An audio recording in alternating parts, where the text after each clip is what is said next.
O'Reilly. Are your wiper blades chattering, skipping, or squeaking? Don't let streaks or smearing on your windshield compromise your visibility. When it's time to replace your wiper blades, stop by O'Reilly Auto Parts and see our selection. Our professional parts people will even install your new wiper blades while you wait. Stop by O'Reilly Auto Parts today. O'Reilly Auto Parts. Maui Nui is on a mission to help balance axis deer populations for the good of our environment, communities, and food systems. On the island of Maui, they've shared over 126,000 pounds of nutrient-dense protein with the Maui community. Secure your spot now. Become a snack subscriber and join in helping to build more resilient food and ecosystems on Maui. Visit MauiNuiVenison.com. That's MAUINUI venison.com and use promo code BEAR for 20% off your first order. You know what my favorite text is? A waypoint in the onX Hunt app to a goblin turkey.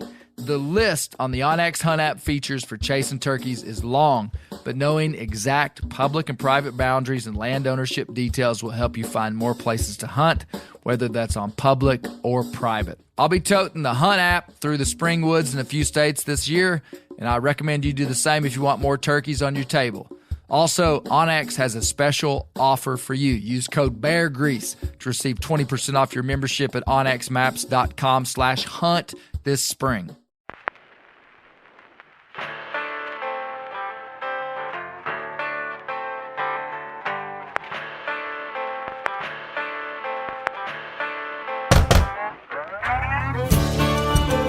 My name is Clay Newcomb, and this is a production of the Bear Grease podcast called the Bear Grease Render, where we render down, dive deeper, and look behind the scenes of the actual Bear Grease podcast.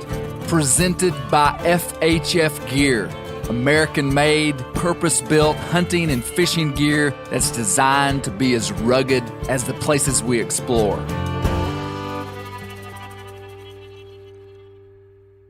Dan's instinct for where his mic should go is like really off. It's the story of my life. Dan, every time we put on microphones, he's like, you can tell he thinks he's about to get in trouble. So he kind of braces. And he left the gate open. It doesn't make eye contact. He doesn't make eye contact. And then I look at him and he won't look at me. And his mic is like jammed up in his nose. And like every time he breathes, it sounds like a rhinoceros. I'm nervous. I'm looking down. I know a lot of times when we're sitting, a lot of pressure. When we're sitting at the world headquarters, I'll hear breathing and then I'll stop and say, "Is that me?" And then I'll hear it and I'll look and I'm watching everybody. You're watching their nostrils. And I look, usually Dan. It's usually Dan. I look No, up it is there and I not. see it, and I'm watching his chest go up and down. I'm like, yeah, You were like, it's Dan. it ain't me. Not this time. Oh, my Bunch of mouth goodness. breathers. Well, welcome to the Bear Grease Render. Is that what this is? Yes, I feel like I need to explain what the Bear Grease Render is, because if somebody hears like, man, the Bear Grease podcast is awesome, I need to listen to it, and they come to a render, they may not know what it is. They may hear Dan breathing profusely through the microphone. The Bear Grease Or Render. brushing his microphone with his mustache. Yeah. Oh, God. The Bear Grease Render is the secondary part of the Bear Grease podcast, which, Isaac, why don't you tell them what the Bear Grease podcast is? It's a storytelling podcast. It's a Nice. Man, I was documentary. going to Nice introduce try, him as the Isaac. guy that works Nice for me try, as the Isaac. assistant Wow. producer of Bear Grease. The Bear Grease Big podcast is a documentary style podcast. storytelling podcast, Yes. taking things forgotten but relevant. Yes. Uh, Anthropology, history, Yep. stories, biology, human history, human psychology. I once heard it What described else, Dan? as I once heard it described as things that you could get excited about. Yes. So that's what the Bear Grease podcast is every other week. And it's then a there's very the render. well produced. And then the render is when we break down, we render down, and Why is it- render yeah, is why is a it called the metaphor. Render, the word render is a metaphor for what you do to bear fat to make it into bear grease. So you render it down, you melt it down, apply heat. And so the Bear Grease Render is where we talk about the previous week's podcast, okay, with just kind of an eclectic group of people, different people every time, usually. there's some people that are consistent. So welcome to the Bear Grease Render. And on this render, we're going to talk about the podcast that came out last week called Where the Red Fern Grows, Part 1, The Peculiar Life of Wilson Rawls. So we are right now near the town of Augusta, Arkansas. Is that correct? Yep. Augusta, Arkansas is in the Delta region of Arkansas. I've spent quite a bit of time in the Delta region of Arkansas this year, duck hunting, and then now we have come to what has become known as Coon and Squirrel Camp with Brent Reaves, hosted by Brent Reaves. Good to be here. Glad you guys are here. This is actually, we can thank Dan for this. You're welcome, boys. We can? Yep. Was it 3 or 4 months Make it a ago? life goal not to Thank thank you, Dan for Dan. anything. 3 or 4 Success. months ago, we're finishing a render at the world headquarters, and he said, "Man, we need to get together and go coon hunting." And that's all it took. He lit the fuse, and bang, here we are. I'm like the spark that lights y'all's souls on fire. Yeah. So And had a good idea. we're here for 2 nights. We got here yesterday on a Friday. We coon hunted last night. We'll talk about that. Yeah. We squirrel hunted a little bit this morning, and then we're gonna coon hunt tonight. If The squirrel hunting a little bit is foreshadowing. It was a little bit. It wasn't. it wasn't a lot of squirrel Yeah, hunting. it wasn't a lot of. It was a squirrel. little squirrel hunting. Hey, I want to start off before I introduce everybody. I have a story to tell you guys that is relevant to the coon hunting series that we're doing, because coon hunting has been a fairly substantial sector of my outdoor life. Okay. And when I was in the 9th grade, my good friend, Nick Cunningham, his dad came to us, we're 14-year-old boys, and said, "I think you boys should get coon dogs." And I had never coon hunted before. And they took us coon hunting with, so Nick's uncle had coon dogs, or his cousin had coon dogs. We went coon hunting with his cousin. And I remember we were hunting in National Forest, and he had 2 blue ticks, Teresa and Trooper. And Teresa was a real coon dog. And we road hunted back in the long drainages of the Ouachita Mountains. Ouachita Mountains run east and west, long east-west running ridges. So the roads travel either the tops of the mountains or the bottoms of the mountains along creeks. And so there's long stretches where there's just roads going by creeks. And so you road hunted your dogs at night, turned the dogs out in front of the truck and just drove down the roads, and your dogs just hunted like quail dogs, out in front of the truck. The dogs struck, and I really don't remember the sequence of events, but the dogs ended up on the coons, typically if they're on the creeks, they go right to the top of the mountain and tree. And I remember that Teresa and Trooper treed on top of that mountain, and we walked up there. And at this point, I still didn't think much about coon hunting. It was just going out in the dark with these dogs, and it was cool. But nothing was that unique about it. Man, when I saw those dogs treed, and we shot that coon out, and those dogs ended up at the bottom of the mountain after the coon kind of jumped out, and it was like the most exciting thing I'd ever been a part of in my life. And I was like, I think I'm gonna get into this. Yeah. And then Nick's dad came to us and said, "Hey, y'all need to have some coon dogs. Y'all need to get some coon dogs." He went to the Arkansas Democrat-Gazette in the printed version of the Gazette, which all there was at that time. And there was a litter of registered blue tick coonhounds for sale about an hour away from where we lived on New Year's Eve, about 1994, I think. We drove in the Cunninghams, like total like mom minivan kind of van, hour and a half, and we were going to buy one dog. And when we got there, the dogs were $100 a piece. And Jeff Cunningham knew how to roll. He picked out the dog we wanted. We started to walk away. And he turned around and he said, "I'll give you $50 for another dog." And the guy said, "Deal." And so Who got the $50 dog and who got the $100 dog? Jeff paid $150 for a pair of dogs. I remember when we got back in the truck, Jeff said, "I could tell that family needed an extra $50." They were like, and it was New Year's Eve. He said, "Those kids will have a better Christmas." I'll never forget that. He actually said that. That's good stuff. And Wait, doesn't New Year's come after New Year's? Did I Christmas? say New Year's? Christmas Eve. Okay, I just Oh, I didn't that's want big. to. Okay, That changes everything. Yeah. I'm sorry. Did I say New Year's Eve? Yeah. You said New it's Year's okay. Eve. No, that just It's wrecked the okay. story. Christmas Eve. It was Christmas Eve, 1994. Pretty sure. Incredible. And we get these dogs, and then here's where I'm going to speed the story up a lot. Okay, we named the dogs Macy and Maddie. My dad, Gary Newcomb, wanted me to name them after the president during that time. We won't mention his name, after his wife and daughter, but we're not going to mention their names. And I said, Dad, that's a bad idea. So we named the dogs Macy and Maddie. They were registered blue ticks, and we raised the dogs, and they were never very good. They just weren't. They just weren't great dogs. We didn't know what we were doing. We didn't get to hunt them very much.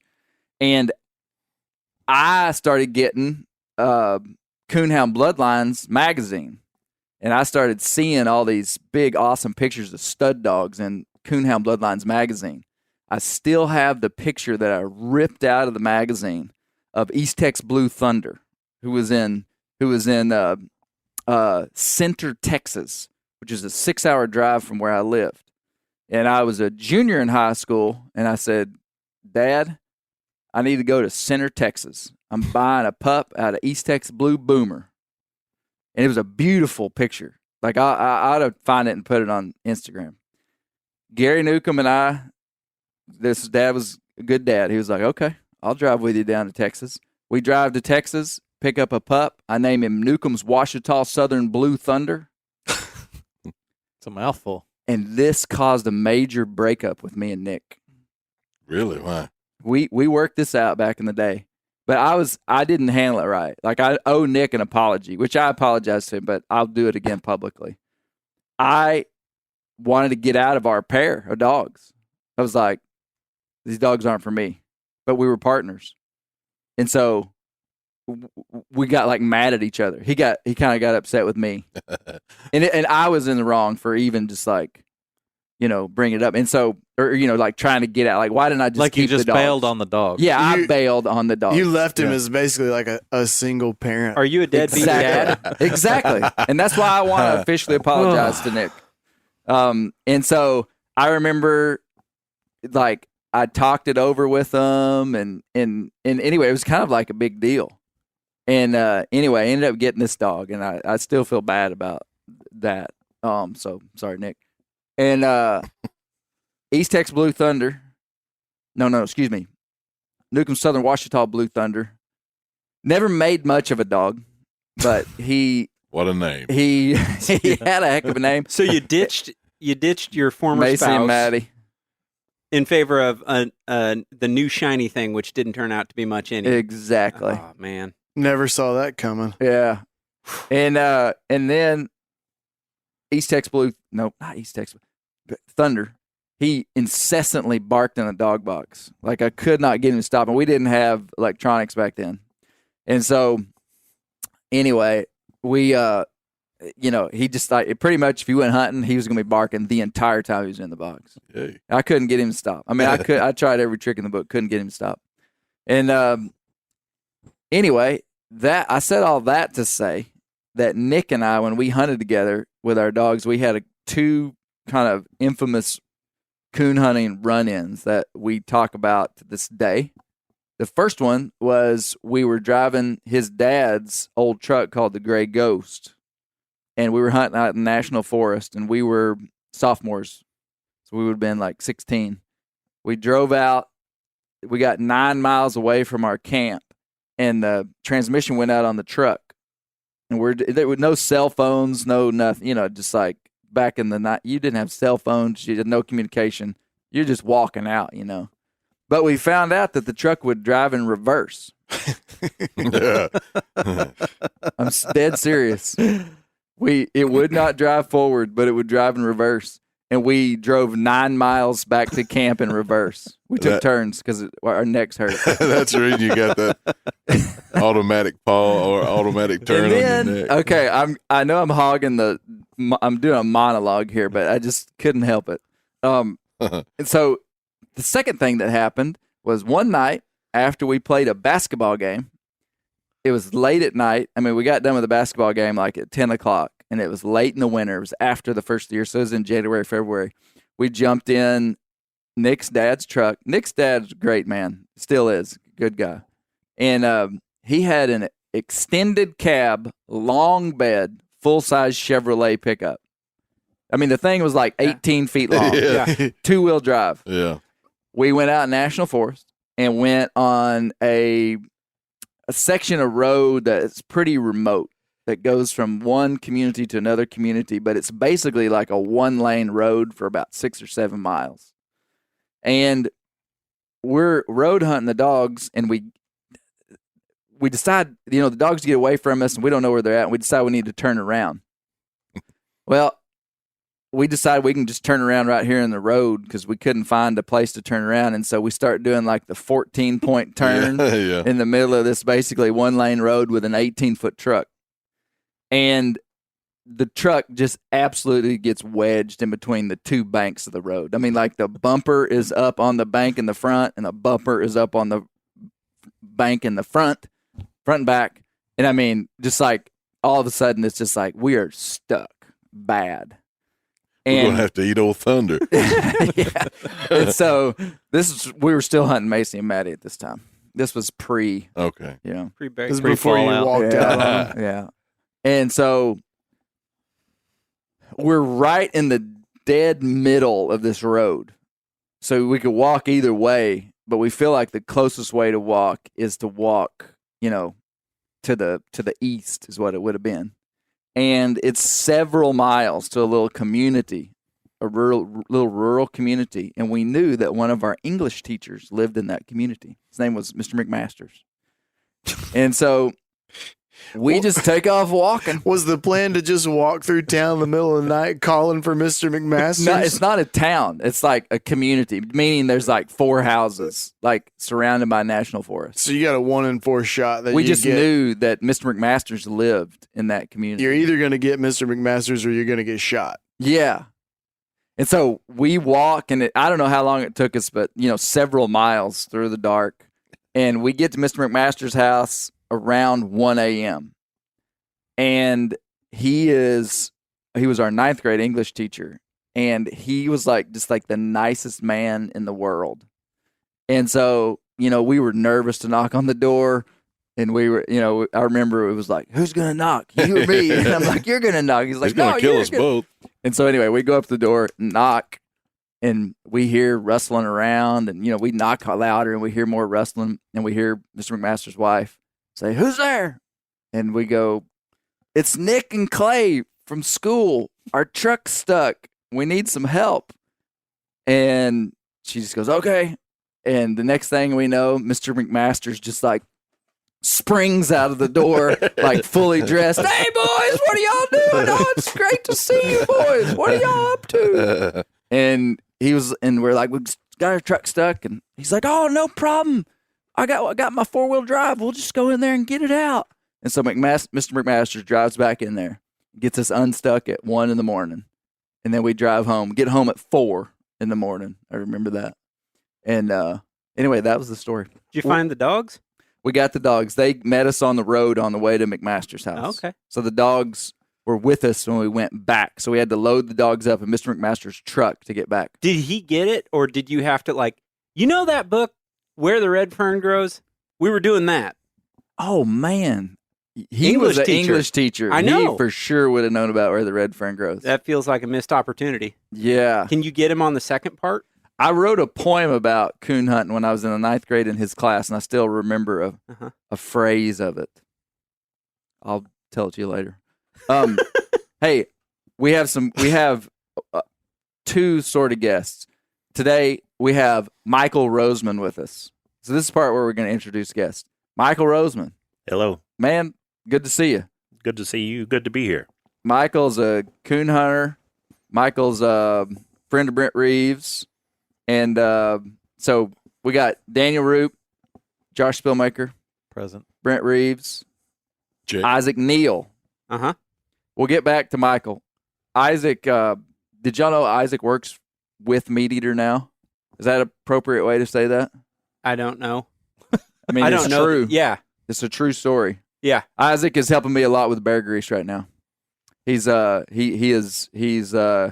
alongside and is helping with just every part of the Bear Grease podcast. So that's a big deal. I'm the chief facilitating officer.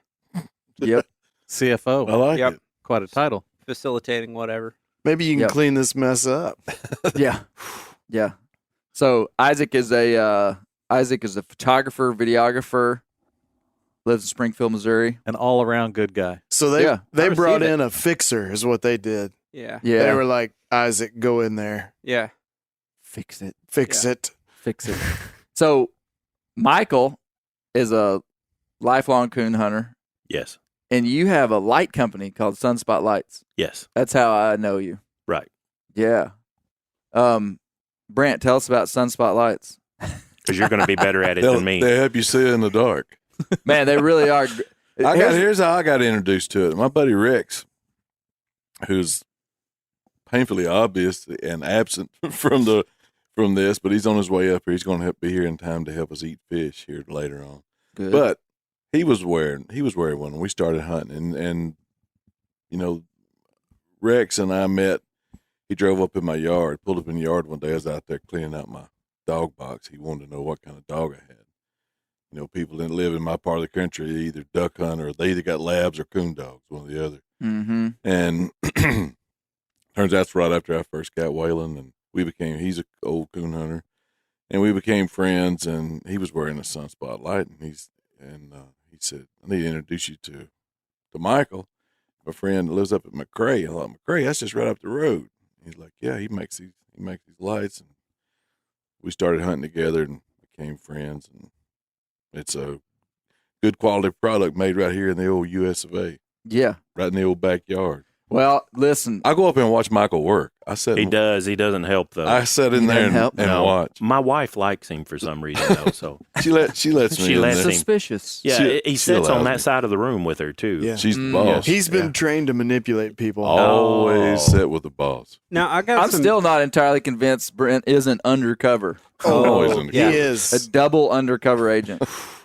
Man, I thought that since the so first many- time I met him. there's so many layers to that. Now One day, he's going to flip out his badge and be like, Clay, all this time, I really wasn't your friend. No, I was after you. undercover The game feds. warden. And I've got you. Yeah. I got a question. Would you describe it more as a light company or a hat company? Well, I can sell lights without hats. I've only seen the hats. Well, it'll you come paint it- off. Can you paint a picture for people who haven't seen your lights? If So- when you say you got a light company, could be Yeah, a tell lamp. us about a coon light. Could Tell be us a- what a coon light is. So we made the first cap light, is what you guys are referring to. Uh-huh. In 2009, I made it for another guy. It was called the Smart Light. Then in 2010, I started Sunspot, and it's used to we had what you Now, would- wait a minute. Describe the first thing you said that The you. cap light. So what do you that's- mean? Like a that's- soft cap? So no, so it's a totally enclosed system, self-contained system with the battery and the head of the light on the helmet or Gotcha. a soft cap. Because used to, when I walked to Mr. McMaster's house, I was carrying a 4-pound battery Yes. pack on my belt. You with had- with a wire that went up to a hat that had my light. That's how, because coon hunters need massive superpower light. Yeah. Yes, I started with a car battery and a backpack. Really, Really. you needed some serious light. Yeah, we were Yeah. serious about it. I'm talking a 12-volt truck battery and a backpack hooked to a giant Sunspot spotlight. It was called a Sunspot. That's where the name of the company come from when I was a little kid. Hmm. And so, okay, so that's what you mean by the Batteries cap. have much improved, by the way. Well, Yes. batteries and LED lights. But Yeah. okay, so describe the modern Sunspot light, like, because a lot of people wouldn't know what a coon light was. So it has a battery box on the back, cord attached to a head on the front. We make them with switches to control different LEDs on the head and on the battery box, either way. It's like Yeah. it looks like a hard plastic. It's called a ball bump cap. A Yeah. bump cap. A bump Well, cap. there's many ways to wear. Basically, the light is designed to ride on your head. And Correct. there's multiple ways it can ride on your head. It can ride on your head in what I'd call a hard hat or a bump cap or a Mhm. coal miner's hat. Mhm. It looks like a coal miner's light. My like, great grandpa was a lead miner, and we have his helmet. It looks exactly like that. yeah. We still make But them much on better. a belt also. Oh, So dude. we'll take that same battery box, put it on a longer cord. You can put it on your belt. Some guys get headaches from helmets or hats or whatever, and we'll put it on a long cord, the head, and they'll just throw it over their shoulder and use it in their hand like a flashlight. Hey, listen to this. Okay, I think there's a big market for non-coon hunters to use the lights that we use as coon hunters, because people that are interacting with wild places, I don't know if y'all know this, but typically it's dark about as long as it's daylight in this part of the world, especially on the solstices. And this is getting deep.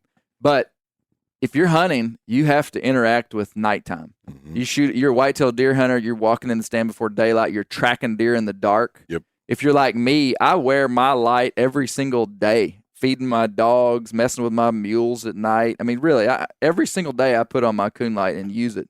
So everybody thinks they know what a good light is. That's not a coon hunter, and they don't. Yeah, I can't tell you how many times I've run over stumps in a boat going into the duck woods. Yeah. Like, I didn't see that coming. Yeah. So 2 years ago, we started making a light for duck hunters. It's called the Ben Oak light. You wore it last night.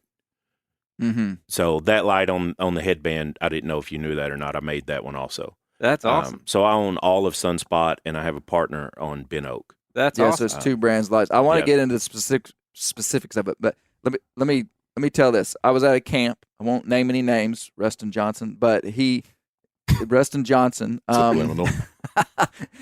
Rustin was like, I love Rustin. He was like, man, I got a light that is bright. It is bright, Clay. You're not going to believe this light. This light is incredibly bright. And I was like, really? It's pretty bright? And he was like, yeah, man, it's bright. It's bright. And I said, I bet you my truck it's not as bright as my coon light.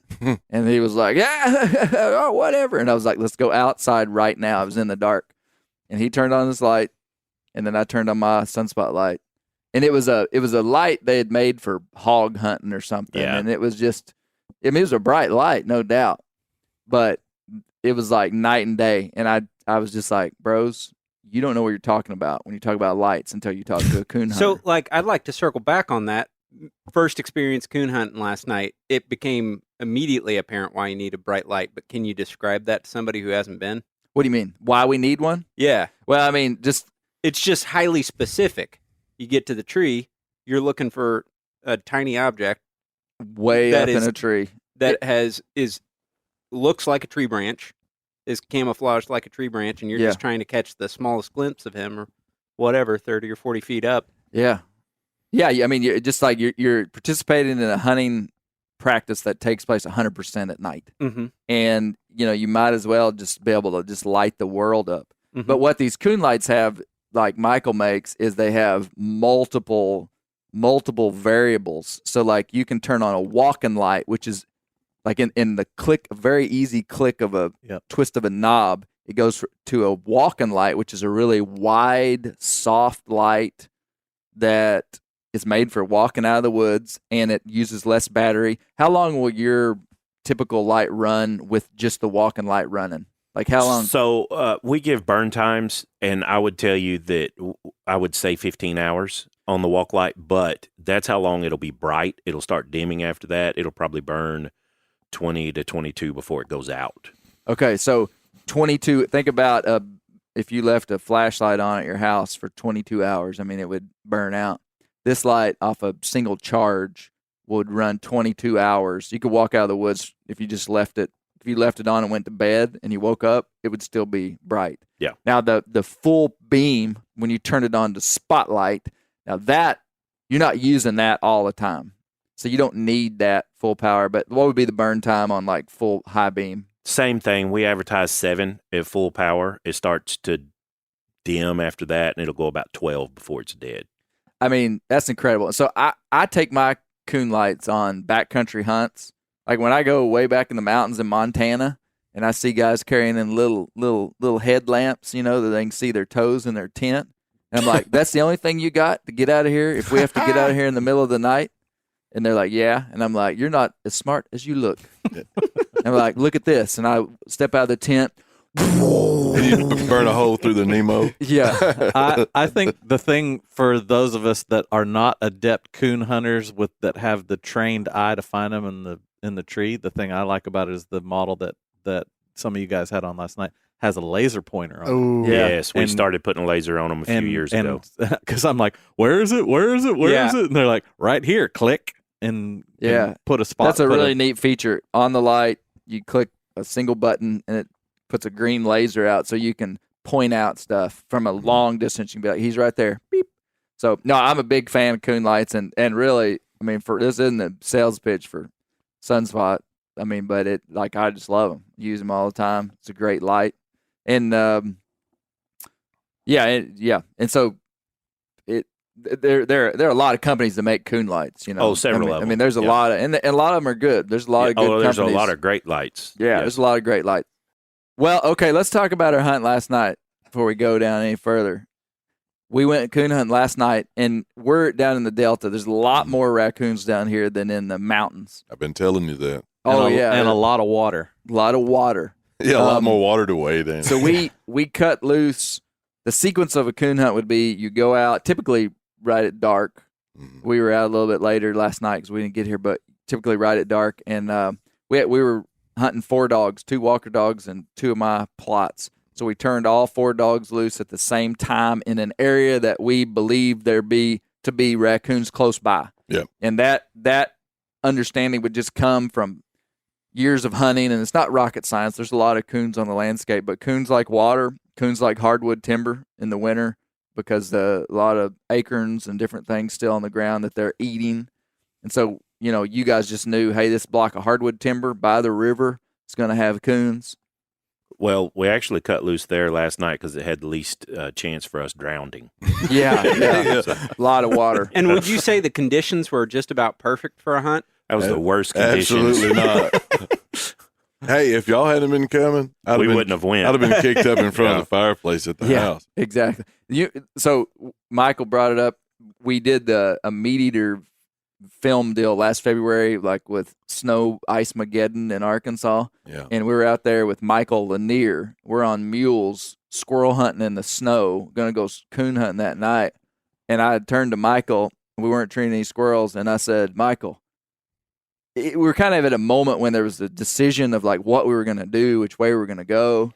And I said, Michael, what would you do if we weren't here, if it was just you? And he said, I wouldn't be here.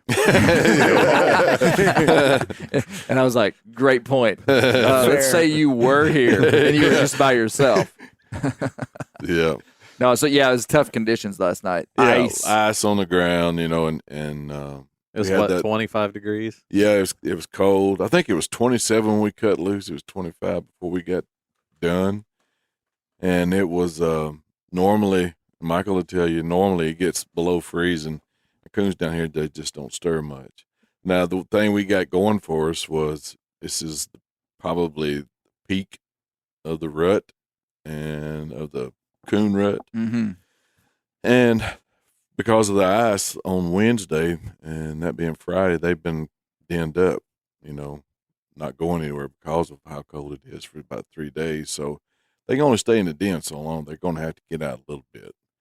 You add that into being the rut, and, we think one of the trees we think had a, pretty good a sow that was in season in there.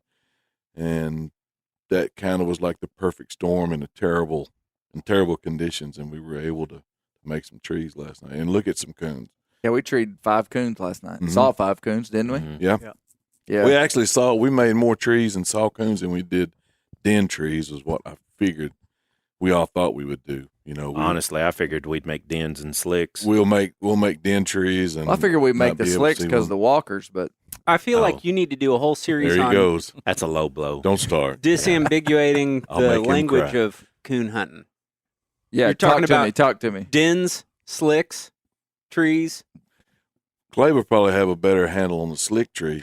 I figure he could describe them better. He's seen more I of don't them. see very many of them myself. Yeah, so a den tree is a hollow tree. Yeah. And so your dog will often tree a den tree and you don't see the coon. So You a can't kill den it. tree is bad. Yep. It's like, doggone it, it's got a hole in it. Yep. It means the coon's up in the hole. Now, Yeah. Billy Coleman and Where the Red Fern Grows, and because Where the Red Fern Grows is autobiographical, we can only assume Woodrow Wilson Rawls, who served 3 terms in prison, would have also cut down a tree. He's hung Say up on what? that Yep. He would have cut down a tree, but we don't do that anymore. Some people do. I have friends that will. Now, I've tried to smoke them out. Yeah, we've smoked them out. I have a friend that carries a hatchet, and he'll cut a hole in a den tree to be able to look in it and see if it has a coon. Yeah. A den tree isn't marketable timber anyway. Right. So. I think of it more of, just like good habitat, Now they have another hole to go on it. Yeah, no, I'm all for cutting a hole in it. Yes, I'm on private land. You just remodeled their home. Man, so den trees, yep. I got a good den tree story, but a slick tree.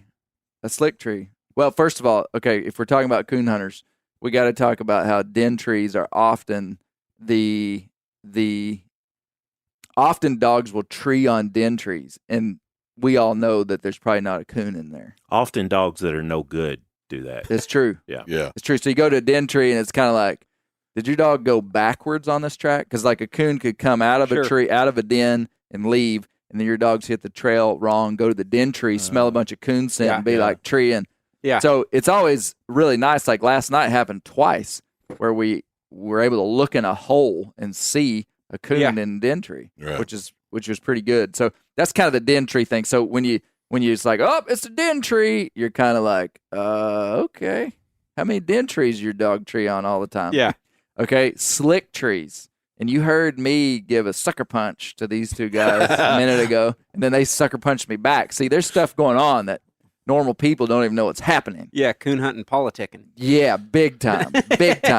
So the coon hunting world is very opinionated on the types of dogs they like to use. Okay, and by far the most popular breed of dog is a Walker tree dog, Walker coonhound. I mean, like Michael, would you say 80% of the coonhound world dogs are Walkers? Close, probably 80%. Yeah, close. And then the other like 6 breeds of tree dogs would be the other 20%. Sure. Now, for people that competition hunt, probably 80% of those are Walker dogs. Yeah. A big majority of the rest are not. For the guys that just simply pleasure hunt, a big majority of those are blue ticks, black and tans, that sort of thing. Yeah.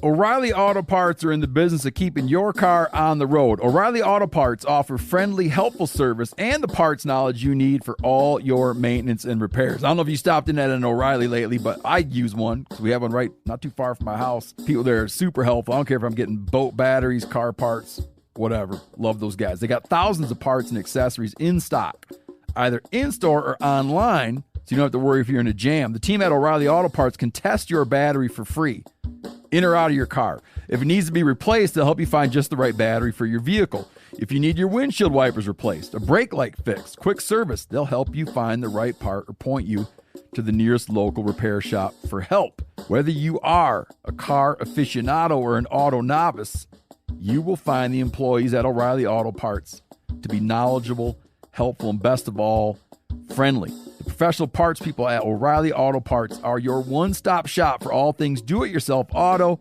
You can find what you need in-store or online. Stop by O'Reilly Auto Parts today or visit us at O'ReillyAuto.com/meateater. That's O'ReillyAuto.com/meateater.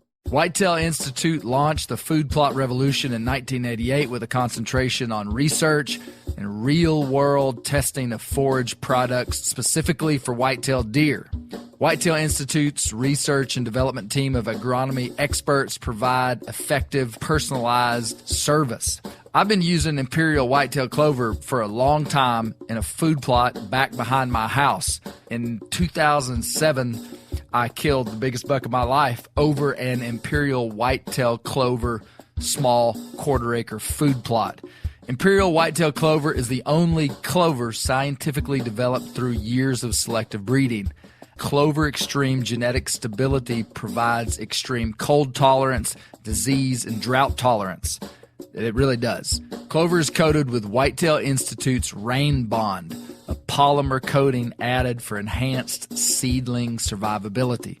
They have an exclusive offer for Bear Grease listeners, 15% off imperial clover when you use the code BEAR at whitetailinstitute.com. That's whitetailinstitute.com and use code BEAR for 15% off. Ready to win Mother's Day and cement your reputation as the best gift giver in the family? Give the moms in your life an Aura digital picture frame preloaded with decades of family photos. She'll love looking back on these memories and seeing what you're up to today. Even better, with unlimited storage and an easy-to-use app, you can keep updating mom's frame with new photos, so it's the gift that keeps on giving. And this is not a joke. Juju Newcomb has an Aura frame, and we share photos, and they're incredible. Also, my mother-in-law has one. We have them. They truly are really good, really high quality. The Aura frame is easy to set up. It takes just 2 minutes to set up a frame using the Aura app. It also adjusts the display depending on light levels in the room to maintain the true color of your photos. For real, the digital screen is amazing. Right now, Aura has a great deal for Mother's Day. Listeners can save on the perfect gift by visiting auraframes.com to get $30 off plus free shipping on their best-selling frame when you use code BEAR, B-E-A-R, BEAR. That's auraframes.com. Use code BEAR at checkout to save. Terms and conditions apply. I've always kind of liked that that term pleasure hunting. It seems kind of like old school. Yeah. It's kind of like we're just pleasure hunting. It's a good descriptor though. I mean, like, why are you coon hunting? Well, It's fun. I guess I get pleasure out of it. Pleasure hunting, just pleasure. So walkers, and Brent and Michael have walkers. Yeah, it kind of reminds me of fine pair of walk. Both of them are nice hounds. They're beautiful dogs. I wouldn't say that. I didn't say that. Whoa. In waterfowl, it's like a lab, right? Lab's the default. Yeah. And then you got other breeds. I had a chassis and whatever. You would have a off-breed dog. Yeah. You got to be like just me. a little bit different. Yep. It's style. Yep. It is style. So a slick tree is when your dog trees, and by trees, it means he indicates that he believes a coon to be in this tree. So that means he would go to that tree and bark. Up and down. And you'd go to the tree and there's no coon in it. Like clearly, like you can see the whole tree. Yeah, there's not a hole in there. There's not a hole. There's not a nest or anything. There's no leaves. You can see the whole tree, and you're confident. There's not either that coon's like the size of a nickel, or there ain't one in there. Yeah, there's several reasons for little slick leprechaun trees too. coon. What are the reasons for a slick tree? One, a dog just simply gives up. They've tackled a track that they can't finish. There's enough scent here that it interests them. They know that their owner wants them to tree, so they give up and tree right here. Yeah. And they're not right. Other times there's been coon. If you've deer hunted, for the people who've deer hunted, if you watched a coon in the daytime move around, they're up this log, down, up this tree, down. They leave a lot of scent all over the woods. Mm-hmm. And if the dog maybe has a little trouble trailing because of one, just ability, or two, scent conditions, they may wind up on a tree that doesn't have a coon in it. Yeah.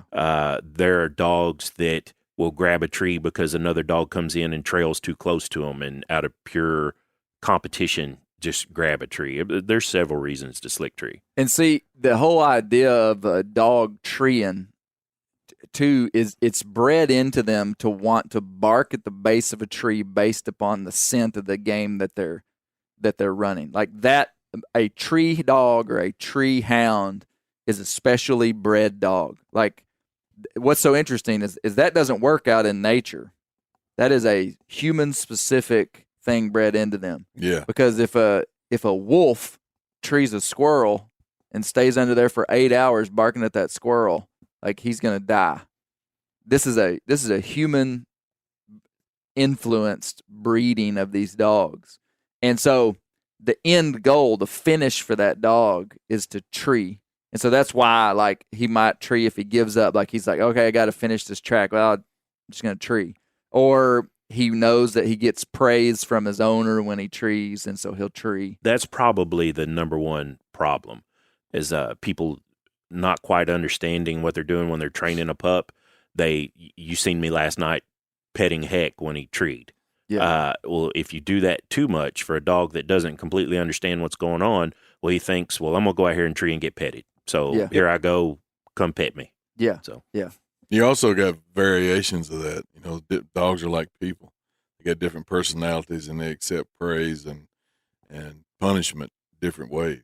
You know, Waylon is a clown.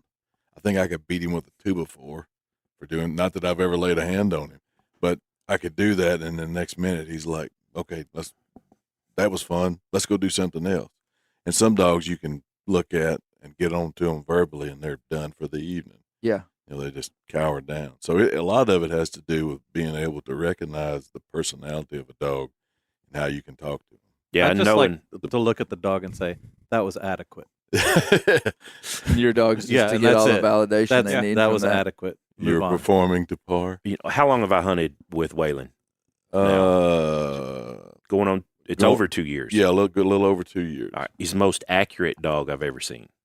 I don't think I've ever seen. These are big words. Sorry. Coon hunters don't do this to each other. Go on, Michael. So this is beautiful. This is a beautiful moment. He doesn't hardly make a slick tree. And I mean, I can count on one hand in 2 years the amount of slick trees I've seen him make. And he hardly ever trees a den tree that we can't get some kind of look in that den tree. You believe coon. him? No, I find it. Yeah, I know. That's what I mean. Like a den tree that you believe stuck in. our phone in the bottom, took a picture, coon's in there, that kind of thing. I've hunted for going on 35 years. He's the most accurate dog I've ever seen. How would he compare to Clay's dogs? Clay's dogs treed one time last night and had a coon, so they're 100%. They're 100%. Yeah, and they were there on the one that got pulled out, so they're still 100%. Yeah. 200%. 200%. That's extra. They Maybe got bonus points. Yeah, I have seen Waylon slick tree more than I have Clay's dog. So I guess they are the most accurate dogs I've ever seen. I tip my hat to you, Claybo. So given the conditions last night, you were expecting a lot of dens and slick trees. Do they slick tree more on a slow night? Do they have more false flags, or? So they would slick tree more on a night that the scenting conditions weren't great, and they were not great last night. They were terrible. Yeah, so we were expecting more of that, but we ended up having a good. I would expect that out of most dogs. I wouldn't expect that out of the two that got hunted last night. Sure. But at the same time, they still do it sometimes, and if they were going to do it last night, would have been the night to have done it. Michael, how much? Give us an overview of the what a coon dog. Okay, couple of things. The high end of what coon dogs go for, which will be exorbitant and will make us all go, what? But then also bring it down to how an entry level thing, like how could somebody get into coon hunting? Give me like a span of the economics of coon hounds, because it's kind of mind blowing. And I have some parallels between them and mules. This has all changed in the last 5 years. So this has changed quite a bit in the last 5 years. Okay. Up until 5 years ago, a high-end competition coon dog, proven winner, or someone that knows what they're doing, have seen him and have complete confidence that he's going to win, $25,000 to $30,000. Wow. Who has that much money? Just raise your hand in this room if you do. Way more people than you would believe. Everybody, I see those hands. Yeah. All eyes, all heads down. Just raise your hand. Nobody's watching. I see Daniel Roop raised his hand. No surprise. I need it. In the last 4 or 5 years, there's been some people come into the game that, in the competition end of it, that there's been coon dogs sold for over $100,000. Now, where are these guys making their money back? They are not. Okay, they're not. They're not. So why would money someone back. spend that much money on So dogs? let me. So with a lot of luck, they can make their money back. When was that hunt? The Jarvis Humphreys Memorial Hunt was 3 weekends ago, 4 weekends ago. Yeah. $4,000 entry fee. Wow. 64 dogs in the hunt. And you would think, oh man, there's no way that's going to fill up. It filled up so fast that they had a second $64 dog hunt on the same night. So they hunted 128 dogs, 2 separate hunts, $4,000 entry fee per dog. First place paid $100,000. Wow. For coon hunting. And there are I love it, man. There's $6,500 entry fee. Yeah, several of them. They're hunting for a truck right now in Texas. Tonight's the finals. There's a group of guys that have gotten together. They go all over the country and they give away trucks for first place. Entry fee on those hunts are $1,000. Yeah, I think so. Yeah. Can you breed a dog and get money out of it? Stud dog. Yeah, I'm thinking like horse racing. There's no money in stud dogs. I mean, you're not going to make a living in a stud dog. Let's put Sure. it that way. Not that you couldn't make money. but Okay, you're not so gonna make a living. that's the ultra high end. ultra high. And I end. think it could be compared to like race horses. Like you look at a horse, like how much does a horse cost? Yeah. And it's like, well, you could spend $1 million on a horse or 10 million, but you could also go down there and probably buy a pretty good broke horse for, pre-COVID, $1,500. Yeah. Post-COVID, out the roof. You can still buy puppies for $350 or so. You can buy a well-bred coonhound puppy for $350. Yes. Yeah. Yeah. I gave $250 for Waylon. Yeah. Really? So this is 6 not, months they're old. not significant financial barriers to entry into coon hunting. I mean, you heard Michael say what a good dog Brent's dog has become, and you paid $250 for that dog. Mm-hmm. Mm-hmm. Yeah. I raised Heck. I own his mother and his father. Yeah. So your dog's name is Heck. Yeah. Yeah. Yeah. Yeah. So I bought his sire, and I bought a half sister to him who I sold back to the owner and got his mother in on the deal. So I've always raised my own dogs. I've hardly ever bought a puppy. Right. Right. Yeah. Haven't until now recently. you're in the competition world though. You're doing some competition hunting. Nothing like I used to. I can't with my business.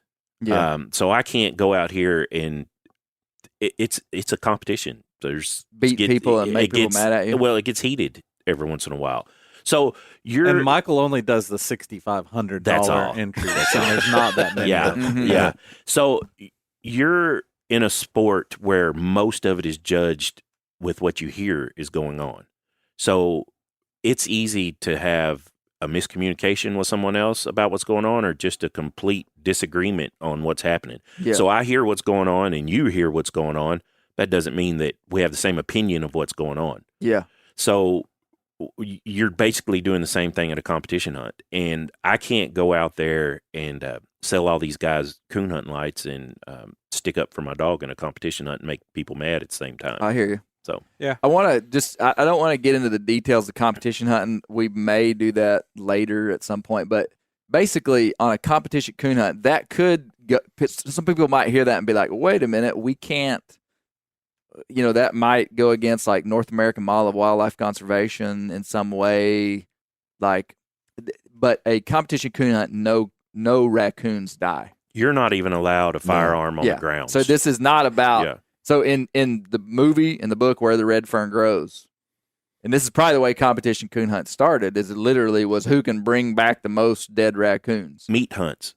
And that hasn't taken place in a long time. Correct. These competition hunts, raccoons don't die. It's really an artifact of the meat hunts, because you're just seeing which dog can tree the most coons the fastest in the most kind of clinical textbook way for a coon dog to operate. Essentially, like you want a dog that, I mean, it seems simple. Like if you go coon hunting with really good dogs like Heck and Waylon last night, you're like, what's the big deal? sure. I mean, for real, we literally turned the dogs loose in the dark, and in 10 minutes we're looking at the coon and we're looking at, Heck treeing a coon. Well, what you don't know is that these are really good dogs. So the other option is you go out in the 25-degree weather with ice and all this, you turn loose your dog, and he bumbles around for 40 minutes and go over there and runs a deer and makes a big loop and trees for 10 minutes. And you start walking towards him, and he leaves the tree and chases an armadillo. I mean, you fill in the story of what goes wrong on a coon hunt, and you hunt for 5 hours and don't see a coon. Last night, we hunted for 2 hours, 2.5, 3 hours in bad conditions, saw 5 coons, saw some pretty good dog work. So that was very good. Mm-hmm. Is it safe to assume at a competition they don't do it on the honor system? Man, you don't want me to talk about competition coon hunting, so I'm not. We're not going to get into the Out. honor system. They're called the honor rules. They're called honor rules. Are you serious? Yeah. Yep. You just go out and you're like, yep, Well, Three. listen, okay, Do I'll they talk have a about judge follow I'll around? talk. each- No, okay. see, you're doing what I told you we couldn't do. Okay. We're not going to talk about this, Isaac. We're not going to talk about it. Listen, this I is got how it something works, else though. we can talk about. no, Okay. no, it's a good. I can just open it up just a little bit, but really, I don't want to get into the rules of it. Sure. Basically, there are very prescribed rules. Yep. There is a judge, and competition coon hunting, by my assessment, and I think everybody in here would agree that would know, is as much about the handler as it is the dog. More so. I mean, like, I could have the best dog in the world and know very little about the rules and not be very good and go out and get beat by an average dog with a really good handler. So it's a game. Does each handler have a judge? You're still asking questions. I've got you waded into this. I'm just trying to get out. No, one judge. One judge. One per judge cat. who is hunting most of the time. Yeah, that's the tough part. So you have. You remember how Are you Brent kidding once me? said that coon hunters aren't vaccinated against lion? Yeah. Well, they're not. All but right. so what you mentioned about the dog bumbling around and leaving trees and chasing armadillos, there are guys that have an absolute ball out there doing that. Yeah. And that's fine. Yeah. It's just not my thing, you know. Yeah. But there are a big majority of people that just love to be out there at night with a dog. It They're doesn't having a really grand matter what the absolutely. dog's doing. That's It was me. awesome. It is a social Yeah. sport. That's right. So, last night I heard this mentioned on the render about the duck hunting, that it's a social thing. Yeah. That you don't have to be quiet. You don't coon hunting either. I mean, these guys never shut up last night. That's didn't. the They dang talked truth. I nonstop. told them. At one point, I said, now, y'all got to understand, we're trying to hear these dogs bark a little bit. Oh, somebody said last night, It this was- just seems too easy. Dan and Josh were trout fishing the whole night time we were out there Yeah. coon hunting. I like, Yeah. give it up, boys. Let's listen to this. No, dog. and so yeah, that's a great place to like swing the conversation back to why I have always loved coon hunting. And I've done, I've been in probably less than 10 competition coon hunts and enjoyed them in their own right for different reasons. Was never very successful at it and couldn't expect to be with only doing it that amount of time. But the pleasure hunt, a coon dog, goes right back to what you see in the book Where the Red Fern Grows. Yeah. And there's a magical connection between a person and a hound that is undescribable. It's in our DNA. It literally, you go back to our original conversations in the Bear Grease podcast about dog domestication. And Right. there is deep science, deep human psychology and science about our connection to dogs that's just bizarre.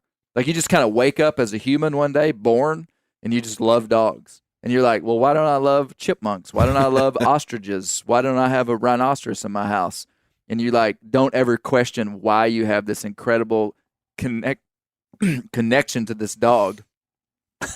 Again, choked up Connection thinking to about this dog. rhinoceroses. I'm not crying. I'm just talking too fast. No, you have this incredible connection to a dog, and it's like it's like very deep, very real, very biological, very all this stuff. And so to be able to hunt with a dog is just fun. It just doesn't even make sense. And I guess I'm feeling it. I just thought, I guess now it makes sense. Y'all were there. Y'all are amazing coon hunters. We had amazing dogs. I thought I was just an amazing coon hunter. I thought I'm just really thought good we at could this. find coons because you were I there. mean, dang. This Did is you see easy. the way I pointed my sunlight Yeah, up just at that coon? But you I saw mentioned, that coon before Josh Spillmaker. that's what I said. I beat Josh. you mentioned the connection with that dog. So competition coon hunting is about pride and recognition, and me wanting you to recognize how good my dog is. That's what it's when it comes down to everything. It's not the money. It is for some people, but normally it's not about the money. It's about recognition. So I wouldn't care anything about competition coon hunting and say winning the world championship if no one knew about it. So it's about getting my dog on the front of the magazine, getting him on the website. That's when it boils down to it. It's about recognition for your coon dog. and I don't want to throw competition coon hunters under the bus too much because I think there's a possibility for a pure motivation inside of any kind of competition. Sure, there is. And there's some guys that are probably doing it for, some guys would say it's for the dog. It's recognition that this dog is a top-notch dog, and for him to be recognized. But But I get it. I see exactly what you're saying. Well, and the problem with competition hunting is the same reason that they go. It's about pride. So if I have this much pride in this dog and you say, oh, your dog left that tree. No, he didn't. So Rex been asleep on the couch over there. I met Rex almost 30 years ago, competition coon hunting. That's how I met Rex. Rex introduced me to Waylon over there. And I mean, that's how it goes. That's how we build relationships is through people that we know. And I would have never known Rex without competition coon hunting. Yep. So. Yep. It's definitely a passionate group of people that love it. Yeah. And that's so people, it's always interesting interacting with people kind of on a broader level about coon hunting. People are surprised to hear that people even coon hunt anymore. Like in Arkansas and in different places, maybe it's a little bit more known that people coon hunt, but you get into more urban areas and sometimes people are like, people still coon hunt? And that's why this book, Where the Red Fern Grows, and the movie and this whole idea for this podcast is so interesting to me that, and I said it in the introduction to this podcast, was that this was the one time that this super niche thing did a 360 slam dunk on pop culture and made them love it. And the reason I got interested in this is I had a friend of mine that moved to Arkansas from Los Angeles, California, pretty much. And he told me that he read Where the Red Fern Grows at his high school or maybe his grade school in California. And I was like, what? Like I thought this book was a regional phenomenon. I thought it was just like a small thing. And I said, you read that in your school in Los Angeles? And he was like, yeah. And he was fascinated. And he had all these questions. And he wanted to go coon hunting with me. And so I took him. First month he lived in Arkansas. And I mean, this guy had never interacted with hunting in any way. And he had all kind of questions about the book. He was like, do raccoons really like shiny things? There's a part in the book where Billy catches a coon by putting the shiny object in a hole in a log. Mm-hmm. And then the coon puts his hand in there and he's got little traps that keep the coon from pulling his hand out.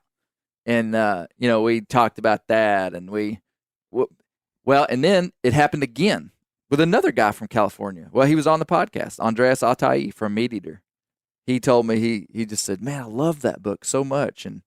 And that's what made me do a little more research and then realized kind of what a big deal the movie was in 1974. Yeah. I mean, that was like a major, that would essentially be like, I mean, I don't, what's a famous movie today? I don't even know. Where the Red Fern Grows? Iron Man. Iron Man. Where the Red Fern Grows was basically the Iron Man of 1974. I don't know. This was produced by Walt Disney. This was a major motion picture. This was like a big deal. Went across the country, movie theaters all across the country. And I think, honestly, I think there's a pattern inside of it. And I alluded to it and said it in the podcast. But we are very interested as hunters, and I am as a hunter, in preservation of a lifestyle that is, we believe is beneficial to wild places, wildlife, and people and families and economy. Like there's you'd have a hard time like giving too much of a painting hunting really in a negative picture and when you look at this broad scale thing. But we know that the culture in general in this country is leaning towards movement away from some of these things. And so what Wilson Rawls did was he encased a lifestyle that involved hunting into a very human story that was relatable to people. And people all over the country related to Billy Coleman on a human level. And they were like, they empathized with him. And inside of that empathy for another human, they accepted his lifestyle. That's just, do you see what I'm saying? Yeah, well, he took a subject that just happened to be wanting some dogs. And applied the lesson of wanting something so bad that was pure, and working hard for 2 years, I think, in the book, to save up enough money to be able to get something and succeed at a dream. And you could apply that to anything. Yeah. Learning to ride a bicycle, Daniel, there's still hope for that. But anything like that. Use that handlebar mustache as stabilization. It could be whether it's in, studying in school or learning to play the guitar or draw or whatever. Yeah. He set himself a goal, and he worked beyond measure to succeed, and the hardships that he faced along the way. And there's so many, the story, and we're going to get into it more on the second podcast with Sean Touton, the professor at the University of Arkansas. Mm-hmm. The narrative of that movie is really quite complex. It moves in and out of conflict and resolution from when the Pritchard boy dies, when he falls on his axe. He what? Oh, man, spoiler. 1974. Yeah, if you hadn't seen this movie yet, you better watch it. Yeah, the Pritchard boy dies. They go to the coon hunt, and Grandpa breaks his ankle, and then he, ends up winning the hunt. And then the money from the hunt is actually what funds his family to leave the country and go to the city, which is the most heartbreaking part of the whole thing for me. Yeah. For real. It's like, doggone it. I thought his criminal record was, I heard your heart break when you found out about that. Tell me, what do you mean? When you found out that Wilson Rawls had a criminal record. Yeah. Did anybody else? I mean, I had nobody knew that. Yeah, well, it blew my mind. So what was the time frame? Well, it was when he was young, man. He first went to prison in Oklahoma when he was 20 years old. 1933 is when he went to 1933 is when he served time in Great Oklahoma. Depression. Great Depression. Larceny of domestic fowl. So he said he was stealing a chicken to eat. He stole a chicken to eat, and you don't know the second reason. Could have easily just been a parole violation. The third reason was breaking and entering. Man, that could have been he got in an old building to go to sleep. I mean, you don't know what was. We don't know the story. So he, in the speech that you put on there, he said his mother said he was born in the wrong place at the wrong time. Well, I would imagine that all three of those times he was probably in the wrong place at the wrong time. Yeah. So could have just easily been anybody. Yeah. That was so interesting to me. And I found it out while I was interviewing Sean Touton. I mean, that was the first. I expected him to say, man, Wilson Rawls was born in Oklahoma and was just upstanding man. And was Sunday school teacher. And he's buried over by Tahlequah. And he's like, well, he served 3 prison terms.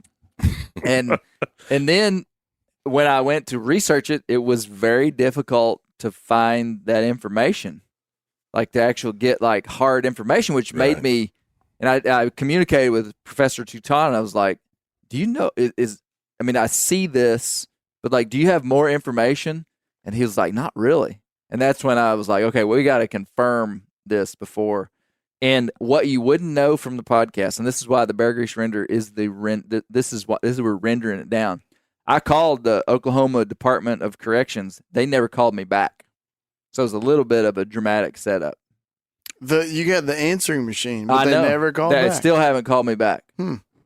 But I was able to, 100%, I believe 100% confirmed through records that we were able to find online. I actually joined Ancestry.com and looked up his records, and there is a picture of Wilson Rawls, 20 years old, with a handwritten prison card. Yeah. And that's where it told all the stuff. Yeah. 5'10" and a quarter, 148 pounds, smoker, vaccination scar on his left arm.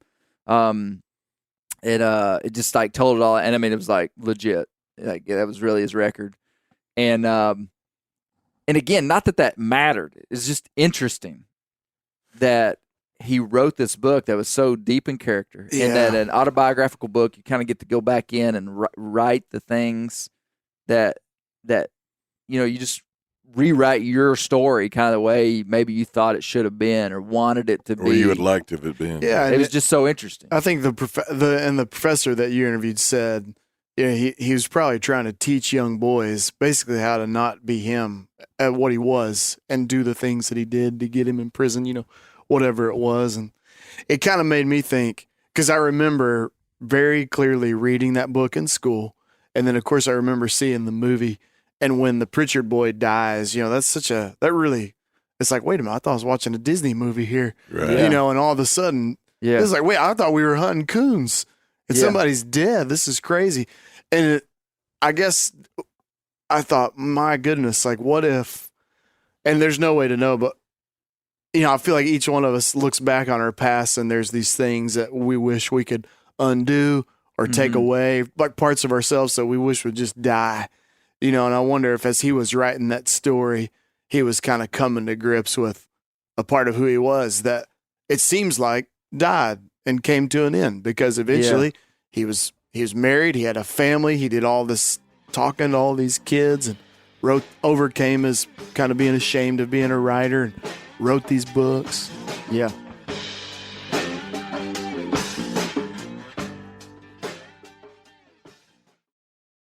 O'Reilly Auto Parts are in the business of keeping your car on the road. O'Reilly Auto Parts offer friendly, helpful service and the parts knowledge you need for all your maintenance and repairs. I don't know if you stopped in at an O'Reilly lately, but I use one because we have one right not too far from my house. People there are super helpful. I don't care if I'm getting boat batteries, car parts, whatever. Love those guys. They got thousands of parts and accessories in stock, either in-store or online, so you don't have to worry if you're in a jam. The team at O'Reilly Auto Parts can test your battery for free, in or out of your car. If it needs to be replaced, they'll help you find just the right battery for your vehicle. If you need your windshield wipers replaced, a brake light fixed, quick service, they'll help you find the right part or point you to the nearest local repair shop for help. Whether you are a car aficionado or an auto novice, you will find the employees at O'Reilly Auto Parts to be knowledgeable, helpful, and best of all, friendly. The professional parts people at O'Reilly Auto Parts are your one-stop shop for all things do-it-yourself auto.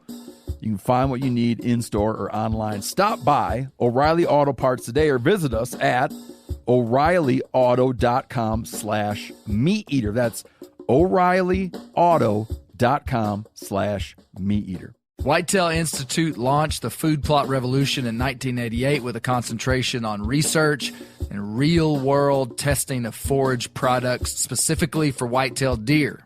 Whitetail Institute's research and development team of agronomy experts provide effective, personalized service.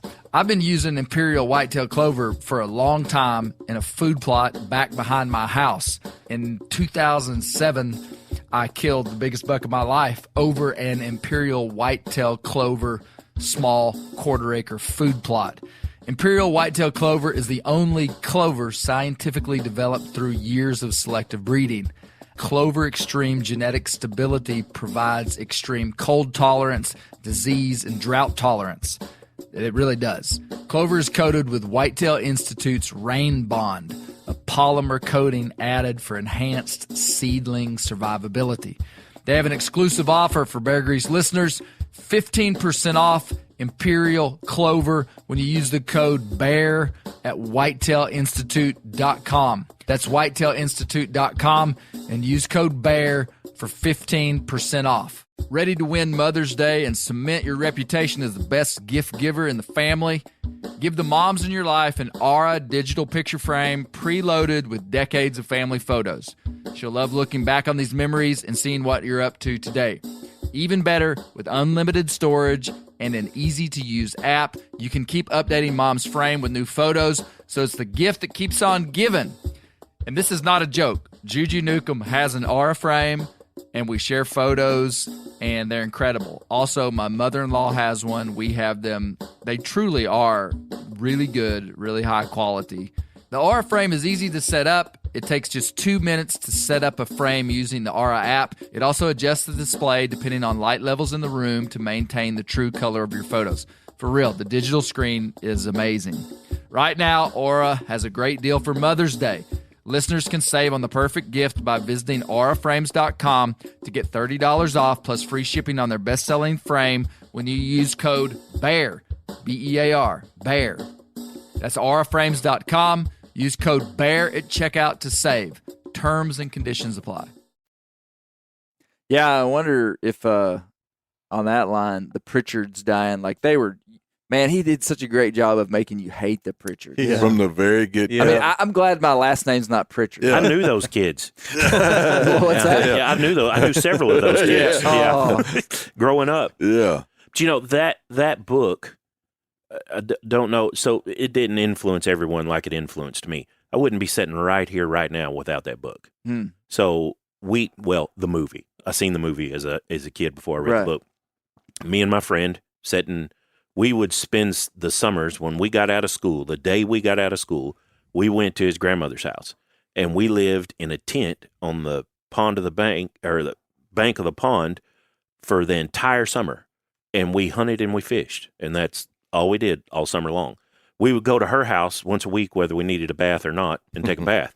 Well, we watched the movie at her house, and we decided we wanted to be coon hunters. That's what had zero idea of how to do it.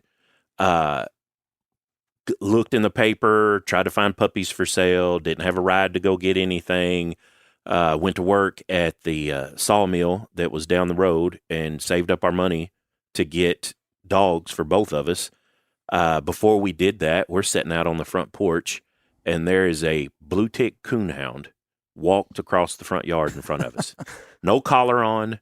No, nothing. Was Walt Disney there filming this? I don't know, but they were like, release the blue tick. Here comes the little hillbilly. so we gathered this thing up, and we hunted him for a year and never seen a coon. But we hunted almost every night. Somebody's listening to this right now going, and I was in McRae in 1978, and I lost my blue tick. So we hauled this thing around on a rope. We had no idea what we were doing. We were afraid to cut him loose. We were afraid we'd lose him. So we had him on a 10. Afraid he'd go back home. Yeah, afraid he'd go home. We had him on a 10-foot horse rope, and that thing run more armadillo and deer. We were scratched from one end to the other. And I told my friend, he's my best friend growing up, still my best friend. I told him, I said, we have to turn this thing loose. I am beat up. I'm scratched on my face, on my arms. We have to turn him loose. And we turned him loose and never seen him again. Now they were like, there was like a 3-month period when old boy was gone. When he came back, he had a rope burn on his neck. But in that time is when we were a lot tougher. Carried the car battery on our back with the spotlight, and had little 2-cell Rayovac flashlights that we walked with and shined the trees with that spotlight. He made 2 trees. He treed a house cat, and he treed a tree that after watching the movie, we thought, coons just look. It's easy. Put the light up there. They don't look. We looked at that tree for probably 2 minutes. We was like, he might have been up there. Yeah, he might have been there or not. We was like lion dog, and away we went, So. Yeah, that's a good point, man. When we look at a tree, I mean, sometimes you'll look at a tree for a long time, circle it, and then you're like, there it is. Yeah, right out in the wide open. Yeah. But that led into a life of coon hunting that led into a life where I build hunting lights, and that's what I do for a living now. So, and meeting Rex and meeting Brent and sitting here with you guys. Yeah. Would have never happened without that book. Yeah. There's no telling what I'd be doing. I'd probably be a millionaire right now. So. Pretty amazing. We talked about this a couple months ago, and I don't know how I made it through school without ever reading this book. And so I was building a deck, and so I got the audio book and listened to it, and it was great. Yeah, I'm a grown man, and I loved it. Yeah. I was disappointed in Disney in the movie. It would have been so easy to have set a tree in a field with a hollow fence post instead of whatever that was they had to ghost coon, and that ruined the movie for me after I read the book. So there was I may get into it more on the next podcast as I interview Stuart Peterson, who was the childhood actor who was Billy Coleman. It's real hard for me not to want to tell you all about him, but that's what the next podcast is going to be about. Super interesting guy and super interesting kind of sub story. But yeah, so in the book, the ghost coon climbs up a tree and then drops into a hollow fence post. And so the dogs tree on the tree, and then the guys get there and they go, "Let's slick." It's a slick tree. Again, the ghost coon. Well, in the movie, they tree by an old building, And I mean, and when I saw it, even as a kid, I was like, "Come on, Pritchard boys, the old ghost coon's in that building." I mean, Yeah, it was obvious. Yeah. And so he was going from the tree into this old building, and then Billy's like, you notice that in the movie? I mean, like Hollywood's got speed stuff up. You can't do stuff in real time. They get to the tree, they shine their light. He ain't there. The ghost coon's not there. Give me your $2, Billy. And Billy's like, oh, well, shucks. You earned it. Here's your $2. And I'm like, shine that tree. Yeah, we got 8 minutes, pal, before I'm paying anybody Where's anything. the sunspot light, boys? Surround this thing. I wonder We're going to send up the bat signal. how many people got into gambling from this book? Because you bet that And kid chewing on the tobacco. podcast $52. He did that to me. No, you- Now, he may only be 6 years old, but I hold him You are the responsible. adult. You bet your truck some guy. I'm worried about you. Yeah. There's a hotline for people like you. Problem gambling. Oh man, yeah. So the book has a couple of different places where the story's different. I'll tell you where I got hung up on the movie and the book, and this is pretty serious. In the book, the big Pritchard boy sees old Ann and old Blue fighting.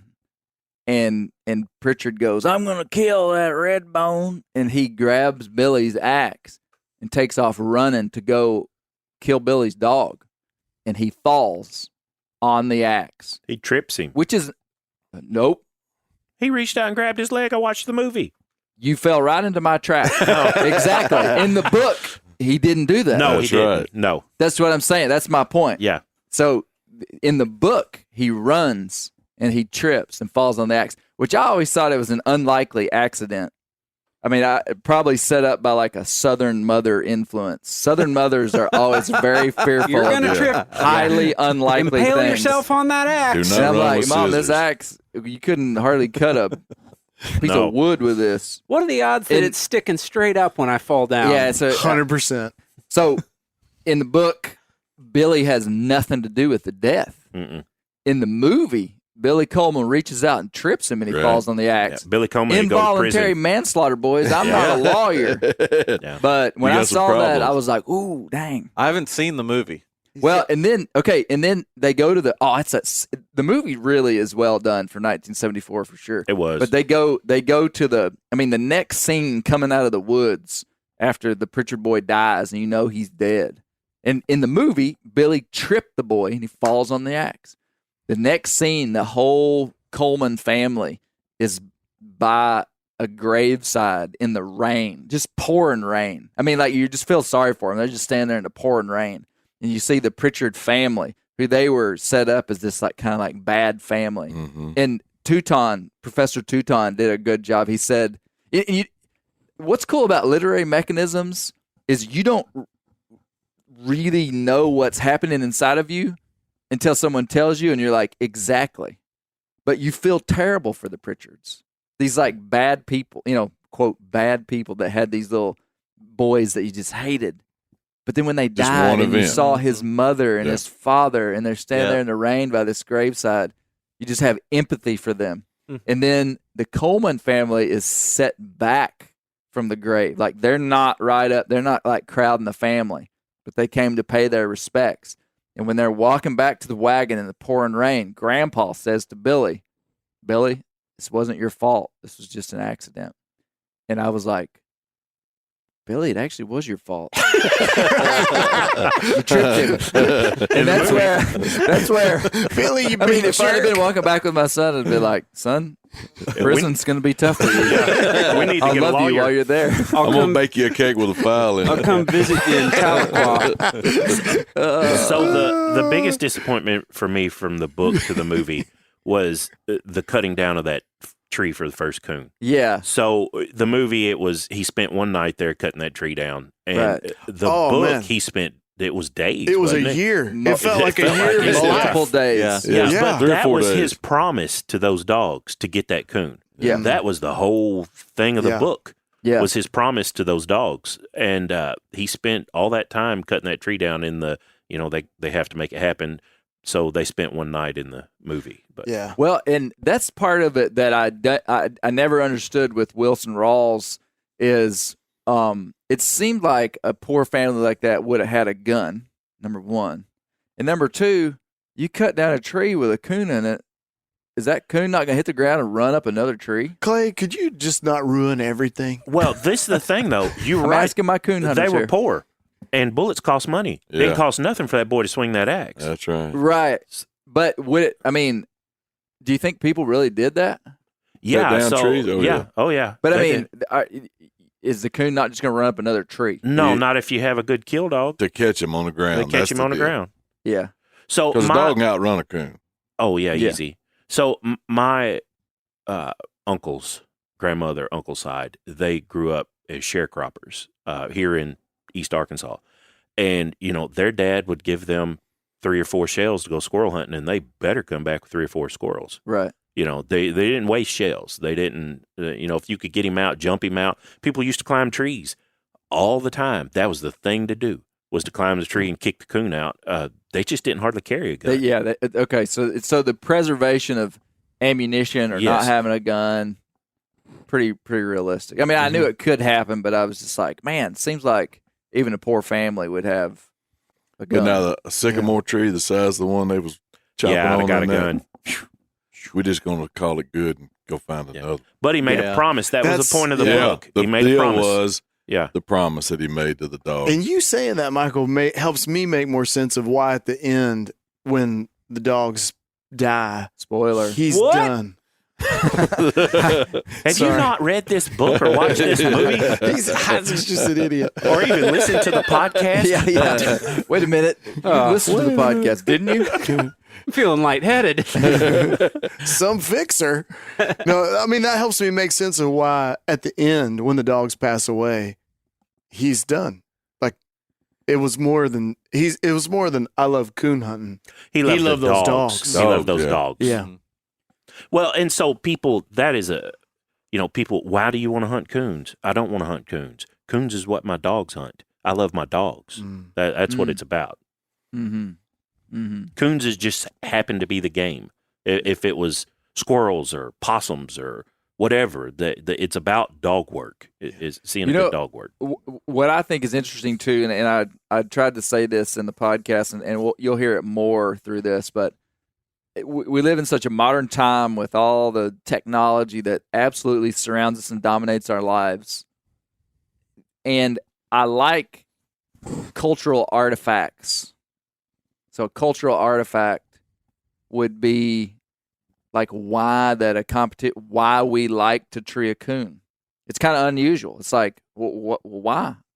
Well, and you go back, and there was a time when that coon hide was extremely valuable, monetary value, also sustenance value for different families just eating coons back in the day. Yep. And that built such a strong thing inside of rural culture in the South and Mid-South, different, wherever they coon hunted, that a coon dog was highly valued. It was highly valued. And so today you might ask some kid over here that is connected to rural culture. He'd be like, is a coon dog good or bad? Like, Yeah. And they'd be like, good, very good. Mhm. Why? I don't know. It's a coon dog. That's good. I mean, I'm breaking it down like to the simplest terms. Yep. That is a cultural artifact of a time when a coon dog could literally change your life. And then it's also interesting to see like the modern version of that. In like when I look at my life and survey my life and all the incredible times that I've had hunting raccoons with hounds, the people that I've met, the things that I've done that has made me go, when I see a coon dog, I'm like, that has value. Because what else are you going to do on a Friday night? I mean, really, for the last 7 years, and I was out of coon hunting for a good part of my adult life. So just in the last like 7-8 years, I got back into coon hunting. And literally, I'm like calculating of the hundreds of times that I've taken my kids and other people coon hunting, what would we have been doing? Mm-hmm. I mean, like, what would you have been doing on a cold, icy Friday night in February? And I mean, the truth is, probably a family would have been sitting around watching the television. Yeah. And it's like, no, we were out engaging in an adventure, engaging in, riding in trucks, doing stuff, working together. Like, man, I love yelling at kids to go get dogs. If there's a kid around me and I've got dogs, I'm like, get that dog and put him in the box and then go get those dog calls. I mean, I don't even know. I don't even care who the kid is. He may be the neighbor. He may not even be going with us. And I just have this instinct to be like, get that kid's hands on that dog's collar. At what age did you read the book? Were you in elementary school? No, I can't. I don't think I'm not even sure I read the book when I was a kid. Really? I think we started off watching the movie. That's what we did. We read it, and I remember I have very few memories of school, but I do remember reading it in school and then watching the movie in class. Okay. Yeah. I think it was the 6th grade when I read it. I think most elementary schools do it like the 5th grade, but I think it was the 6th grade. But I remember how it affected me at the time. It was culturally significant to me because of coonhunting being big where I grew up, and I knew people that had coon dogs. And me wanting one so bad, I could identify with Billy in there. I think you and I talked about it the other day. Yeah, tell me that. Well, it was, I identified so much with it because I turned 11 when I read the story. I thought you skipped 11. No, it was one of my favorite years. I turned 11, read the book, saw the movie. I think it came out on TV about that time. And then I had to have a coon dog. I talked to my dad. He said, well, you got to earn it. So it's like I told you, I didn't go through the Depression. We weren't having to hunt to feed our families. We hunted because we enjoyed it. We eat a lot of the game that we hunted. Mm-hmm. But I identified so much with it that he said, you earn the dog, you earn the money, you can buy the dog. So I worked there. I grew up on a farm. So I'm making a wage there for different tasks I would do. And he provided the majority of the money. But I can remember going to school right after we finished that book. And I put a jar on my desk. And I wrote on a piece Was Walt Disney here for this? No. But I put a note in there that said, contribute to the Brent Wants a Coon Dog Fund. No way. I got one donation from a girl in my class, and her name was Amy. She dropped a quarter in there, and I told her, I said, Amy, when I grow up and get married and I have a daughter, I'm going to name her Amy. My daughter that's named Amy is 31 years old. No way. Yes, sir. And it was from that.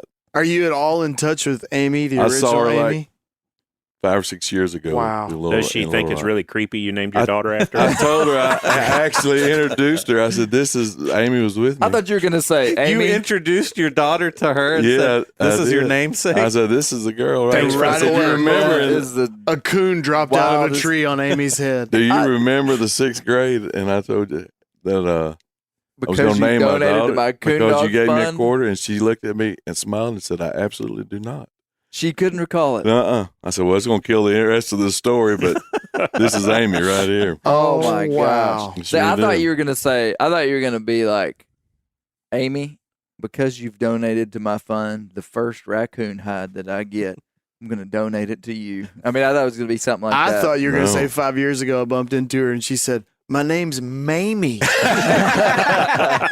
didn't go to school with you. Hey, here's the biggest question. I mean, did you get a dog? I did. $75. We bought it from a man that ran a feed store there in Warren, where I grew up, and we hunted him, started training him. Was he a good dog? I think he had potential to be something, but he wound up getting stolen. But the biggest adventure I had with him was it was a walker. Couple of kids with a It was a walker. I know a guy who ended up with a dog for a couple months. My dad says we're going to take him over. We'll take him over to a spot I know it's got a big persimmon tree in it, and we took it over. It's on a farm, a friend of ours, and we drive up. We're pulling up, and the headlights are shining on that persimmon tree. And man, it's like Christmas lights. There's coons all in it. It's 5 or 6 coons in there. Coon eyes glow. Oh man. Oh yeah. So we get out, we get the pup out, we turn him loose, and he's just bumping around. He don't know what he's doing.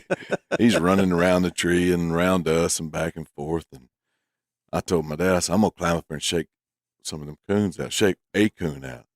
Well, I climbed up in the tree. I grabbed a limb up the tree I go, and I started shaking them out. Man, it is raining coons for like 3 minutes, just bam, bam, bam, bam. And as soon as they hit the ground, he's barking, and right back up the tree they come. So they're crawling all over me. Training opportunity. Oh God, I thought that big old sow coon. I thought I'm dead. You know, and I hear my dad say, "Just hang on, son. Just hang on."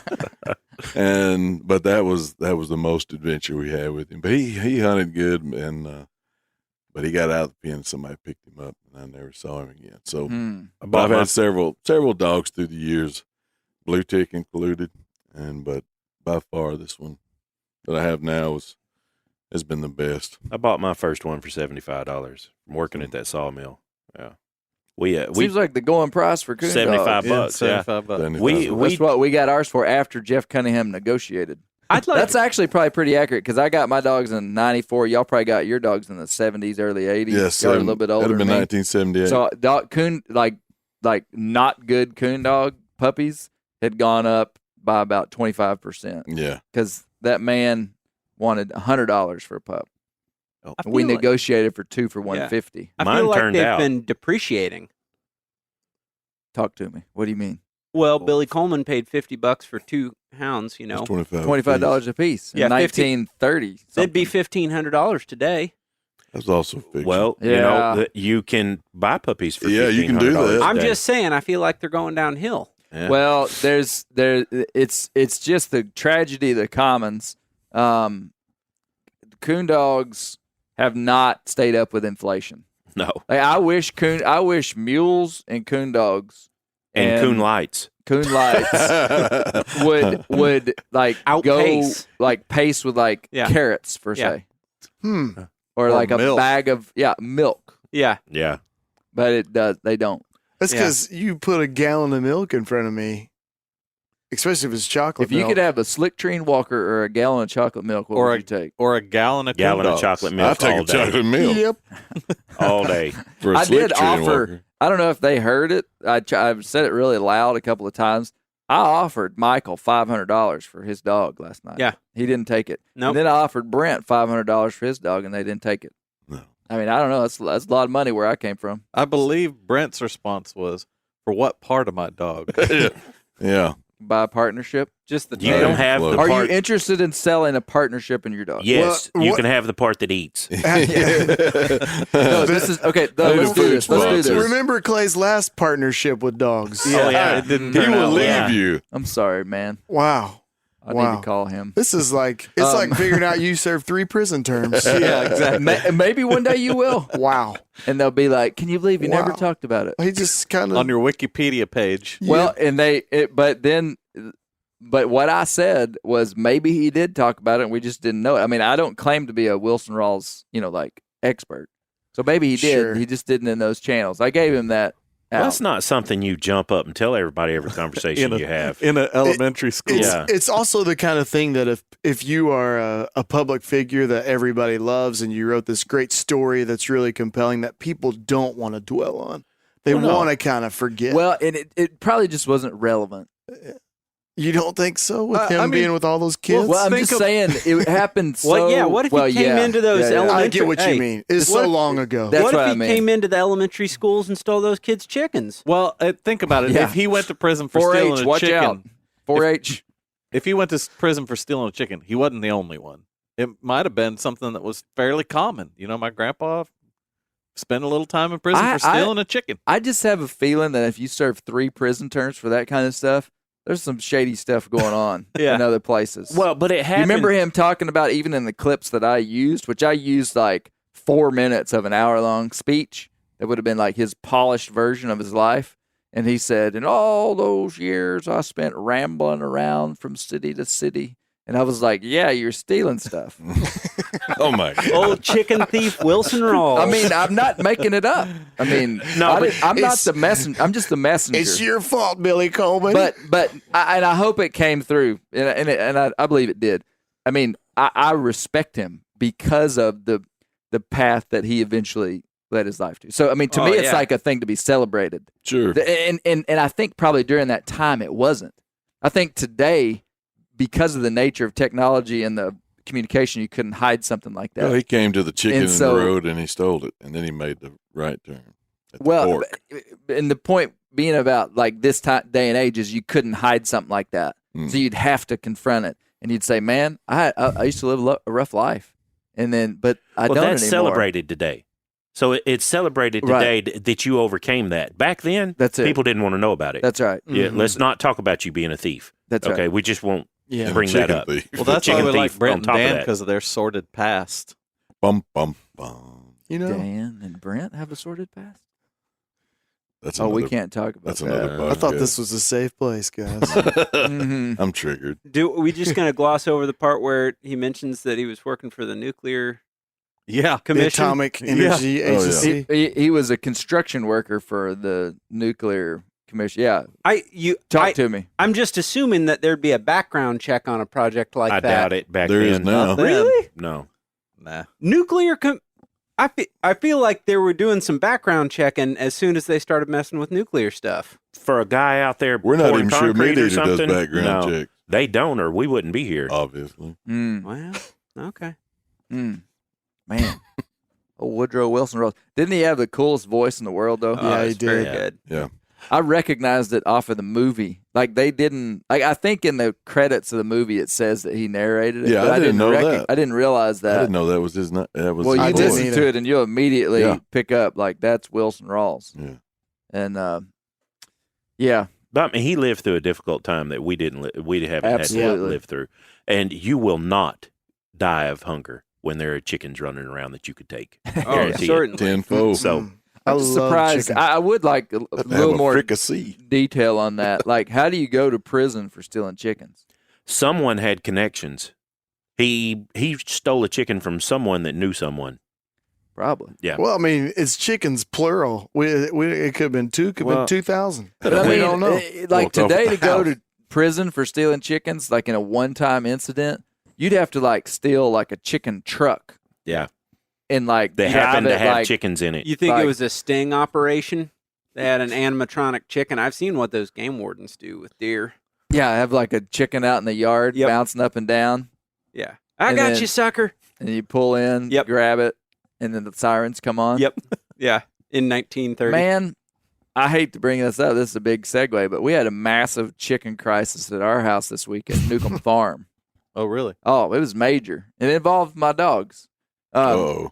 We had this big snow and ice and, really extreme temperatures. And Misty has chickens. She loves her chickens like way more than a human should love a chicken. And it's hard for us because of how much she loves those chickens. And because they die. If you had a romantic setting on your sunspot headlamp, I would shine it away from the chickens. do But not she- put it on those chickens. I'll She tell you did that not right like now. the captain, though. Well, yeah, no, she didn't. Yeah. She was afraid of him. But no, so we'd had real extreme temperatures, and usually we end up shutting the coop a little bit after dark because if you shut it, you can't shut it too early because the chickens don't go in there. So you got to shut it like right at dark or like maybe right before you go to bed. You're like, Dark hey, 30. go out there and shut the chicken coop. And so like at 10 o'clock at night, she was like, hey, do you mind shutting the chicken coop? And I was like, oh, okay. And so I walk out there.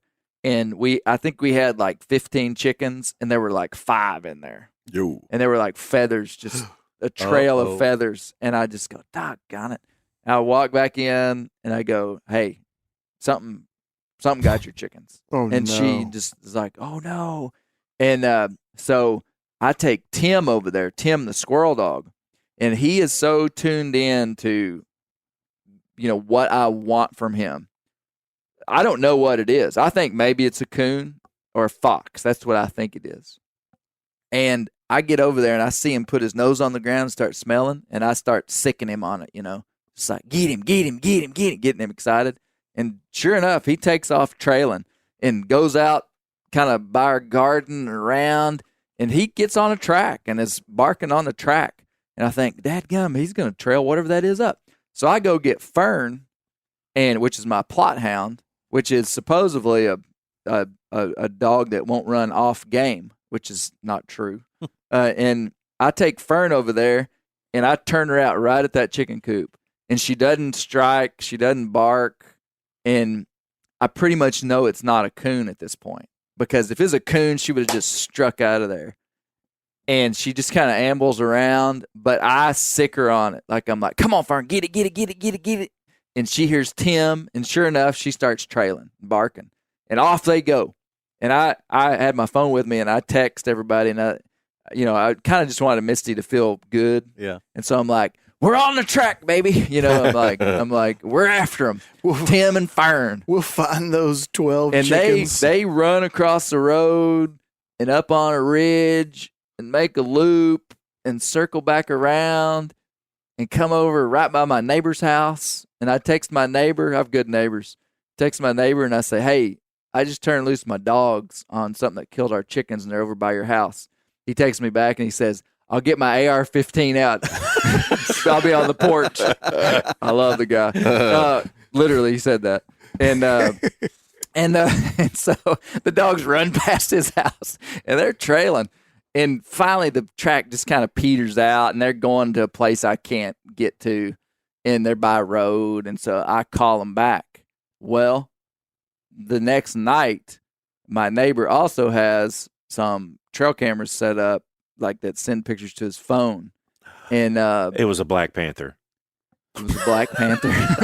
Good one. That was a good one. That's why you're here, Michael. That was a good one. And he had a picture of a coyote. Yeah. Yeah. It was I'm pretty sure it was a So coyote. all the chickens are dead, though. There's 10 of them are a dead. coyote with 10 chickens in its mouth. Yeah, Yeah. a coon or a fox wouldn't have killed 10 chickens. They would have come back 10 nights and killed one a night. Yep. Or a mink would get in there and kill them all and leave them laying. And so the moral of the story is your dog's trashy. Yes, absolutely. I wasn't going to say no. 100%. And that's why Dan died. That's why old Dan died. Bring it right back into where the Red Fern grows. A real coon dog wouldn't have struck a mountain lion. He died because he was trashy. I'm all about having a multi-purpose dog at different times. I would love it if my dog, and they have got after bobcats a couple of times that I've known about, which is legal to run in our state. I'd love it if they had a trashy multi-purpose. What does he run? Whatever he wants.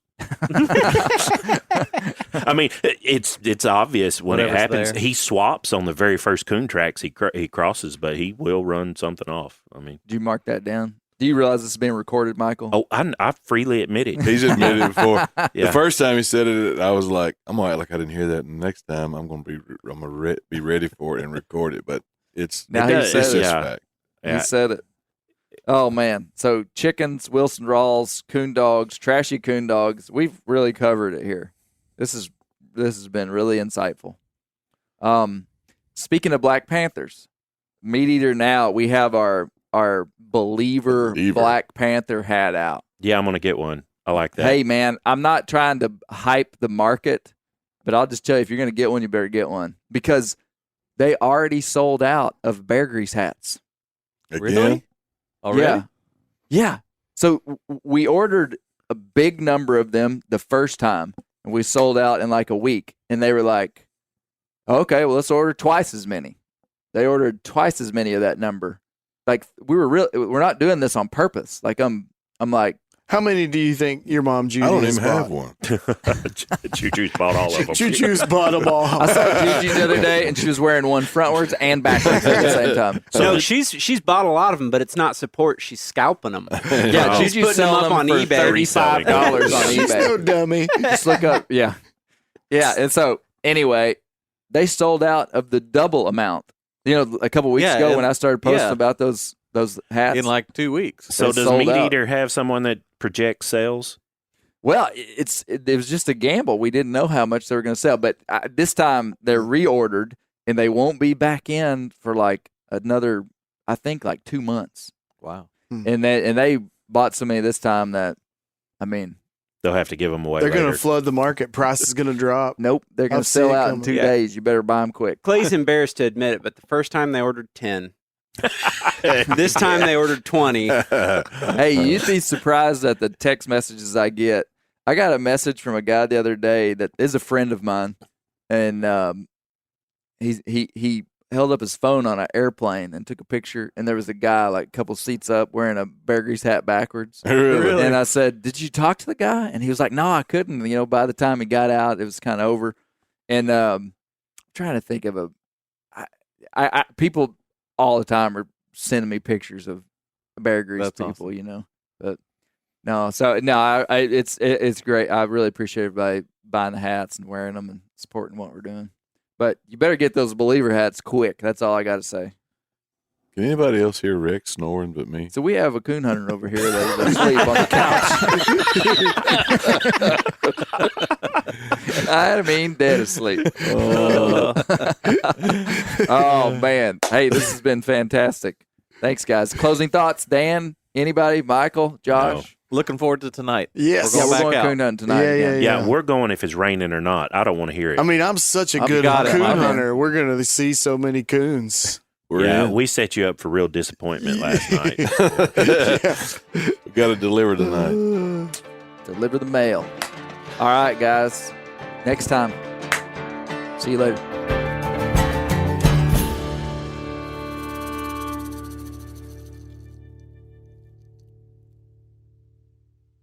This show is sponsored in part by BetterHelp. Around New Year's, we get obsessed with how to change ourselves instead of just expanding on what we've already done right. Maybe you finally organized one part of your space and you want to tackle another. Or maybe you're taking your supplements every morning and now you actually want to eat breakfast. In the last year, I've been more diligent about going to the gym on a regimented schedule, and it's made a lot of difference in my life. Therapy helps you find your strengths so that you can ditch the extreme resolutions and make changes that really stick. Therapy is helpful for learning positive coping skills and how to set boundaries. It empowers you to be the best version of yourself. It isn't just for those who've experienced major trauma. If you're thinking about starting therapy, give BetterHelp a try. It's entirely online, designed to be convenient, flexible, and suited to your schedule. Just fill out a brief questionnaire to get matched with a licensed therapist and switch therapists at any time for no additional charge. Celebrate the progress you've already made. Visit BetterHelp.com/Grease today to get 10% off your first month. That's BetterHelp.com/Grease. I'm sure a lot of you guys remember the old ceremonial hunting tradition of eating the heart out of the first animal you kill. Meat from those organs are among the most nutrient-rich foods on the planet. You can get those same benefits your ancestors craved via convenient daily capsules from Heart and Soil. Find out more at heartandsoil.co. And remember, use code MeatEater for 10% off your purchase.